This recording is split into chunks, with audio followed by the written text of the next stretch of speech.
오히려 기독교 전통에 의하면 창세기는 문자적으로 읽기보다는 유비와 상징을 중심으로 해석해 왔습니다.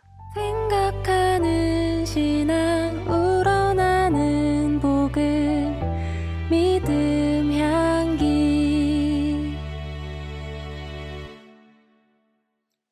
안녕하세요. 믿음 향기 채널에 오신 것을 환영합니다. 저는 이신영입니다. 작년에 소개했던 책 중에 김진혁 교수님께서 쓰신 신학의 영토들이라는 책이 있습니다. 김진혁 교수님께서 다양한 책들을 소개하면서 현대 신학에 대한 이야기를 하는 책이었는데요. 그 책에서 소개한 책들을 한번 따라서 읽어보면 좋을 것 같다는 생각을 했습니다. 그래서 그 중에 한 권을 선택해서 연초에 읽고 이렇게 소개합니다. 바로 이 책입니다. 로널드 핸델의 창세기와 만나다입니다. 앞에서 김진혁 교수님의 책 이야기를 잠깐 했는데요. 제가 작년 말에 김진혁 교수님의 북토크에 참석해서 질문을 드렸습니다. 신학의 영토들, 그 책에서 소개한 책들 중에 어떤 책을 가장 추천하고 싶으신가요? 하고 말이죠.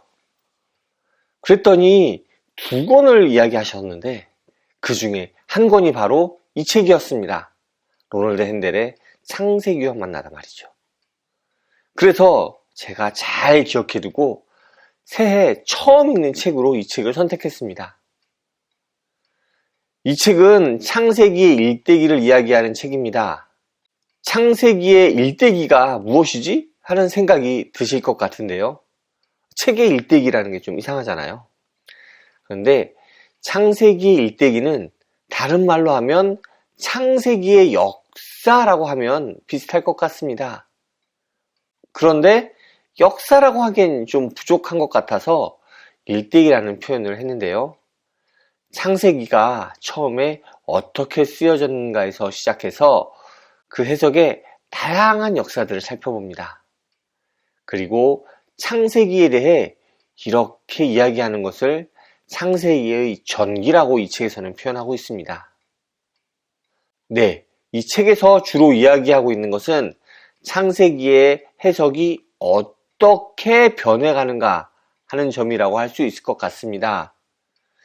제일 앞부분에 창세기가 어떻게 쓰여졌는지 그 이야기를 하고 그 후로는 계속해서 창세기를 어떻게 읽고 해석해 왔는지를 설명합니다.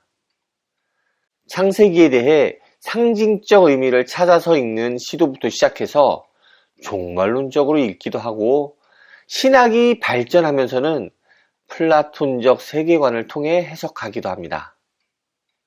중세가 끝나가면서 상징적인 해석은 그 한계를 드러내고 문자적인 해석이 대두되기 시작합니다. 그리고 그런 해석은 꽃을 피우기 시작한 과학과 대립하게 되죠. 오늘날에는 이런 과학과 창세기의 대립을 잘 화해시키는 다양한 고민들이 계속되고 있습니다. 이 책을 읽다 보니 창세기 해석의 역사는 곧 성경 해석의 역사와 다르지 않음을 깨달을 수 있었습니다. 성경 중에 가장 오래된 과거를 기록한 것이다 보니까 해석이 제일 어렵겠죠. 그러다 보니 어려운 해석을 어떻게 풀어낼 것인지 가장 고민이 많이 된 것 같습니다. 그리고 그것이 곧 성경 해석의 역사가 아닌가 싶었네요. 저는 특히 과학과 창세기의 대립을 다룬 부분이 참 흥미로웠습니다. 과신대 등의 활동으로 인해 이 책에서 이야기하는 현대 모습처럼 과학과 성경의 해석을 화해시키는 시도가 좀 알려지긴 했지만 여전히 많은 교회에서는 창세기를 문자대로 읽고 해석하면서 과학에서 인정받고 있는 사실을 부인하는 경우가 참 많습니다. 이 세상이 6,000년 뿐이 안 되었다라고 이야기하기도 하고 나름 고민을 해본다고 이야기하면서 종 내에서 환경에 적응하는 소진화는 인정하지만 종이 이렇게 분화하는 대진화는 인정 못한다는 경우도 참 많이 보았습니다. 그런데 사실 과학적으로 진화는 거의 논쟁거리가 되지 않거든요. 이미 진화에 대해서는 주류 과학계가 다 인정합니다. 또한 지구의 역사에 대해서도 각종 과학적인 발견으로 인해 지구의 나이 등은 더 이상 논쟁거리가 되지 않습니다. 그런데 유독 기독교에서, 특히 한국과 미국의 일부 기독교에서 지구의 나이는 6,000년이다. 노아의 전 지구적 홍수는 사실이다 라는 식으로 주장하고 있죠.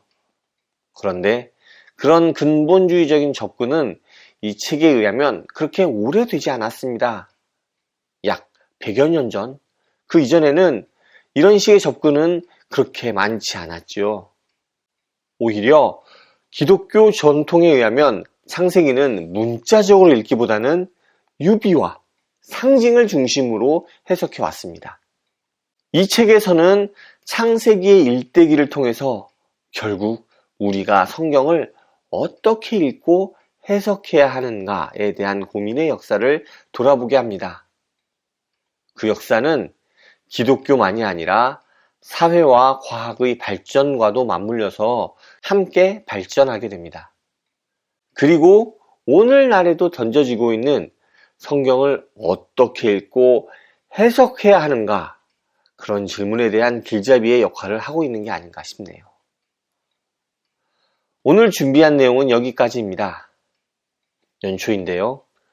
창세기를 통해 성경의 시작을 한번 생각해보고 또 성경 해석에 대한 일대기도 한번 살펴보시면 어떨까요? 감사합니다. 다음에 또 오세요.